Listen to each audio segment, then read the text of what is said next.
Let me show you how to blur faces in Premiere Pro. I have this video of a person walking. Let's blur his face. First, go to Effect and search for Gaussian Blur. Drag and drop it onto your video.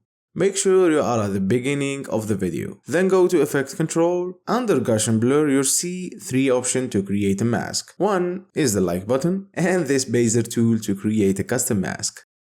I'll use the ellipse mask. Click and drag it over the face. Adjust your mask to fit the face. Then scroll down and change the blurriness to 100. Add more feather and expansion. Now add the keyframe to the mask path and click here. Then Premiere will start tracking the mask automatically. I like to do it manually, but in most cases it does a good job. You can check and fix manually any missing spot. And that's how you can track and blur a face. If you need to blur the background, watch the next video. Thank you for watching and see you in the next one. Peace!